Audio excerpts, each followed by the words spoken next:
Do it. All right, so moving on to Sons of Anarchy. It debuted September 3rd, 2008. Big question for you, was this even a big thing down in Australia? Here's the thing. I wasn't in Australia while it was happening, but I will express to you how much of a big thing it was to me. Would you like me to show you? Oh, God, what do you have? 2008, it started. I was on a 2-week vacation with my fiance where I asked her to marry me, right? And the gift was, when you do an engagement thing, we're in Hawaii. I'm planning to ask her to marry me. We're thinking, okay, next year we're going to get married. I've got to do the proposal thing. And so I give her a ring and she gave me an engagement present. And then she gave me a wedding present on the wedding. This is how much she knew I was into Sons of Anarchy.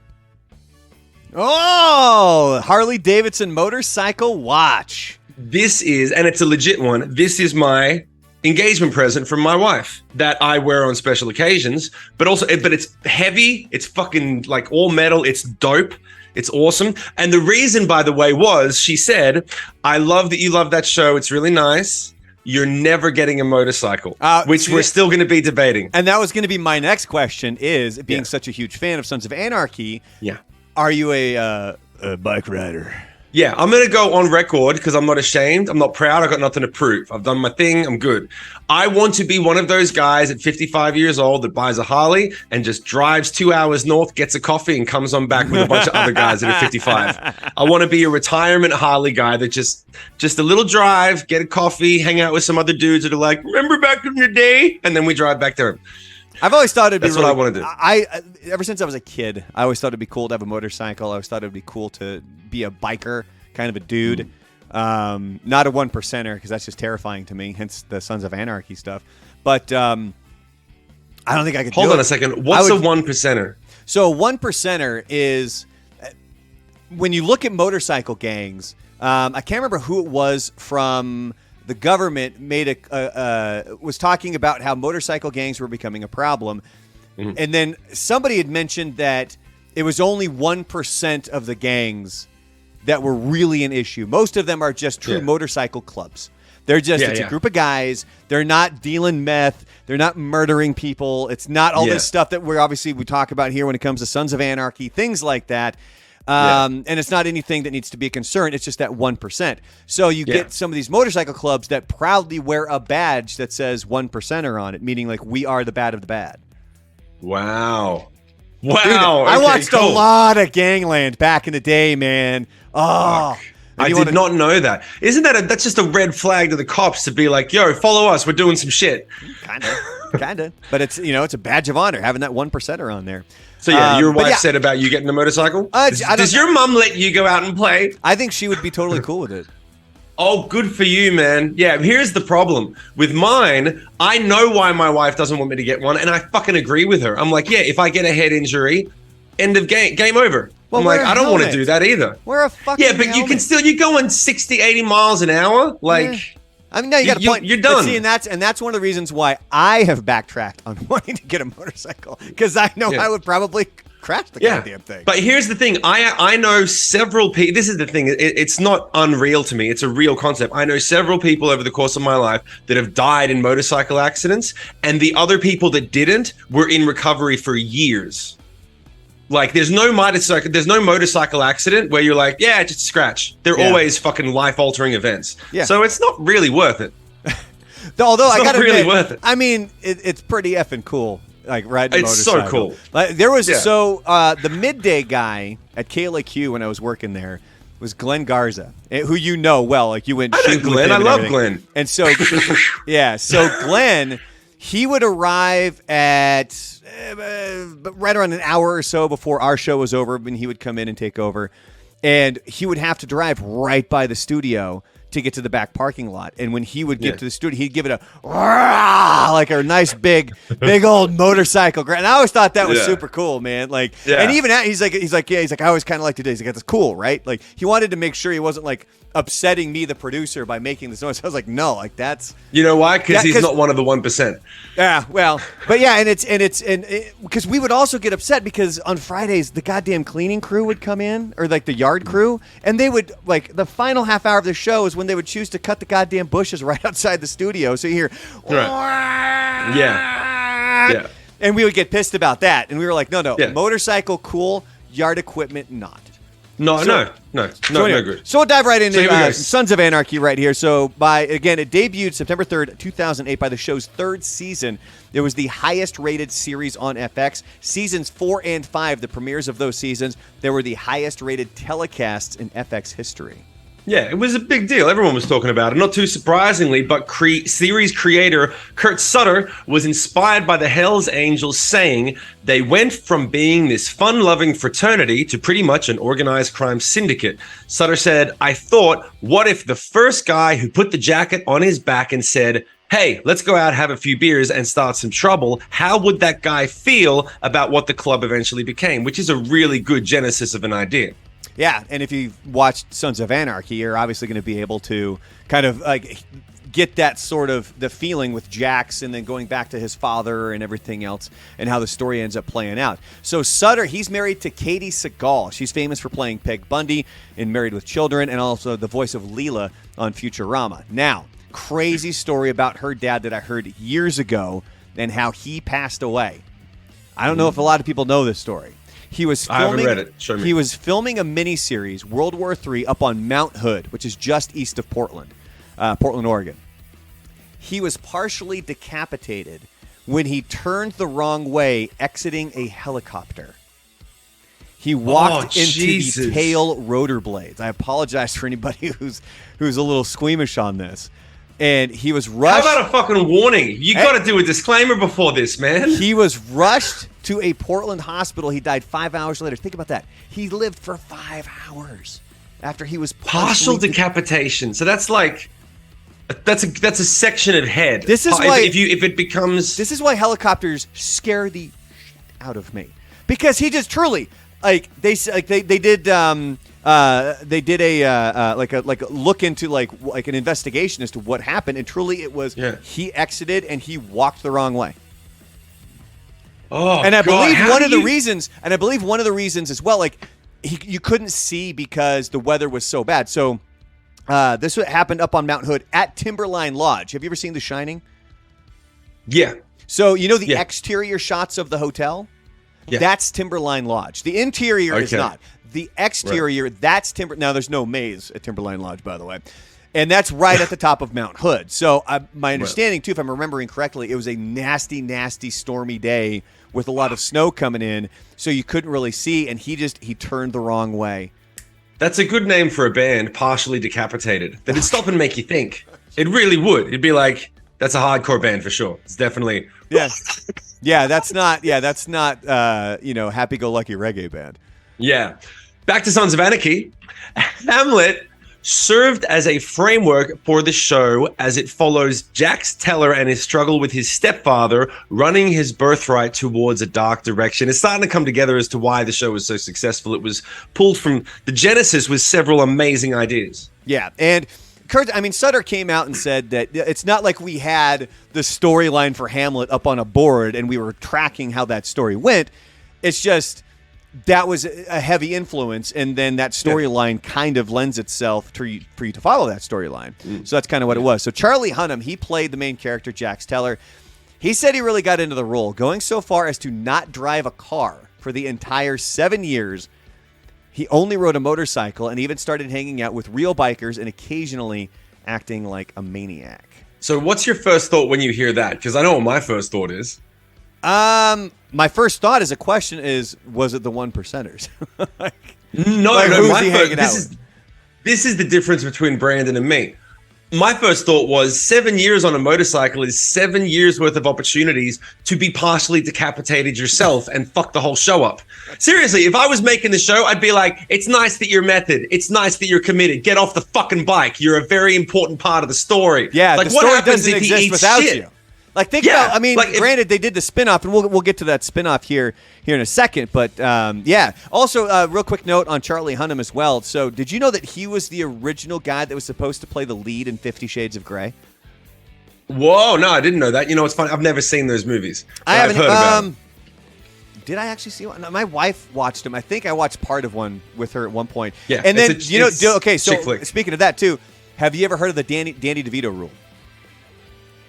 No. So the main dude is kind of a psychopath. Like all of this shit that he does, the only reason that it's okay is because the guy is attractive.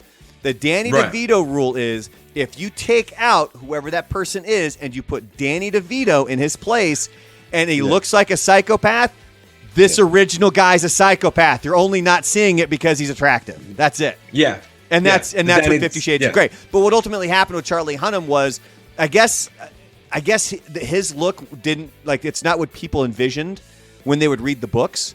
So there was a lot of backlash on that part. So he ended up not getting the part and went to some other dude. The movies were terrible anyway. So, well, yeah, I haven't seen him, but I know he was perfectly cast for Sons of Anarchy.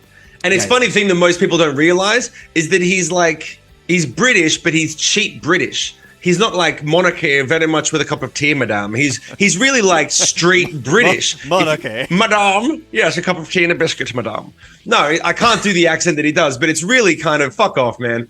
That's how quickly monarchy. Like that's the first word that comes to monarchy. Yeah, well, you think of because that's what the Brits do. We'll move on. Yeah. The guy that played the series favorite, Happy Loman. I don't know why I can't remember which one Happy Loman is. He wasn't one of the main characters, but he was the sergeant at arms, I believe, or something similar to that. He was the guy that was always down to go kill some people. Yeah. If I sent you a picture, you would know exactly who he is. Yeah.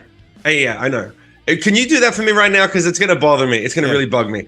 So the guy, sorry, I'm going back to what I was saying before. The guy that played the series favorite, Happy Loman, he was an actual Hell's Angel. The actor who played that character was an actual Hell's Angel, which probably explains why he was so convincing and people loved him so much.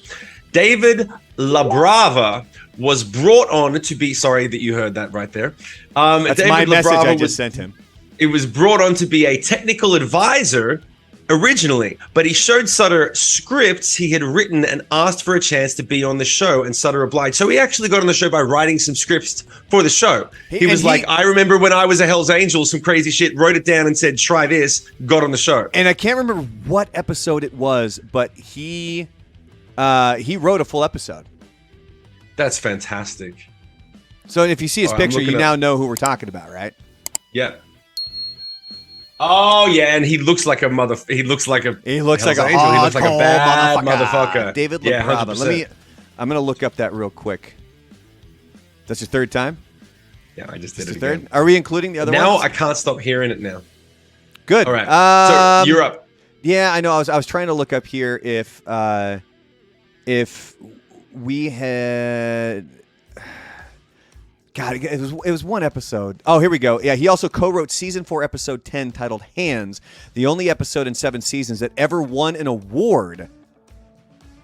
Nice. An honorable mention from Time Magazine. Wow, there you go. That's what's up. There you go. Good for him, man. So the original pilot did not have Ron Perlman playing Clay Morrow. Imagine a show without Ron Perlman. That is weird, isn't it? Played by Scott Glenn. He's famous for Hunt for the Red October, The Silence of the Lambs, Backdraft, and Daredevil. You know the blind guy that trains Daredevil? Oh, okay. Yep. I believe that that is Scott Glenn. See, now I'm saying it and I'm backing off like a bitch when I know it's him, but now I got to confirm that we're not giving fake information out there. All right, so you confirm that while he was in the this. Defenders and all that other good stuff, yeah. All right, so I'm going to give a disclaimer for the people listening, because this is another slightly intense part. So just if you skip forward 1 minute if you want to skip this, okay? If the last one made you, then go to the next thing. So the actor who played Half Sack met a tragic end. A couple of years after leaving the show, he was found dead in a driveway after allegedly beating his 81-year-old landlady to death. The actor had been dealing with several mental health issues. Severe. That is fucked up. Yeah. So we can move on from that. So it just did something I think that was at least worth mentioning. So the show ended up spinning off Mayans MC. Sutter ended up getting fired from that show because he went on to do The Bastard Executioner, which was also on FX. It just never quite grabbed an audience, and it just wasn't. Okay. I think I tried to watch it. It wasn't very good. So then they ended up doing the spin-off of Mayans MC.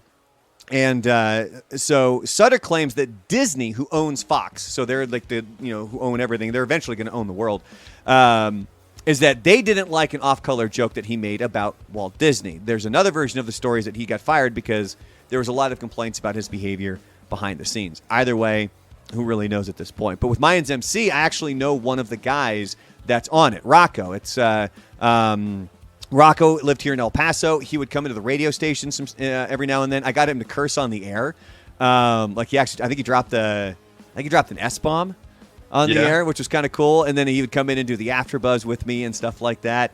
And so now he's going on. And we had him on the air, and we asked him, because he's a military guy. Like, he's a tattooed up, hardcore looking son of a bitch. One of the nicest guys on the damn planet, man. Like, he is he's a sweetheart. But he doesn't look it. Like, he looks like a biker. He looks dangerous, yeah. And so we asked him, like, how long have you been riding? And he said he hadn't ridden a motorcycle until he got the role. He had never even ridden a motorcycle. So, of course, then he had to learn. He had to learn, and he had to kind of move on with that. And I do have another quick funny story about Sons of Anarchy. So I got into it, I think, season 3. And I believe it was, if I'm remembering this incorrectly at all, just go ahead and comment down below. If you're here on YouTube. If you're on another platform, shoot me a message if you want. But if I remember correctly, season 3 starts just crazy. They're at this funeral, or might have been a season finale. Anyway, doesn't matter. So I got laid into it. I didn't watch the first couple of seasons. So that Christmas, my parents got me DVDs of season 1 and season 2. My buddy Kai had gotten into it as well, and he was going to be staying with me for a little bit down in Florida. So as we're flying from Portland to Florida, he and I are on the plane. We got my laptop, and he and I were going to spend the time watching Sons of Anarchy. So we decide, well, we're just going to take the last seats on the plane and call it good. Well, those seats did not recline. The seats in front of us did. So as we're sitting there trying to watch the show, the laptop won't open up all the way, because the person's reclined in front of us, and we can't. So there's Kai and I, hunkered down, like snuggling. Swear to God, like just like this is his head, like we're right here, like crunched down, watching Sons of Anarchy, like a couple of couple of lovers back there. Couple of friends. Couple of really close friends. And so we had to, it was pretty entertaining for us, because it was, we were watching Sons of Anarchy, but it was hilarious because our whole thought was, well, we don't have to worry about anything because we're going to be in the back of the plane. But those seats didn't recline, and that bit that's the worst. When you find out that you're on the back, it's the worst. Like, it really, especially on tour, because when you're on tour, for me, the plane flight, I would time my partying to the flight.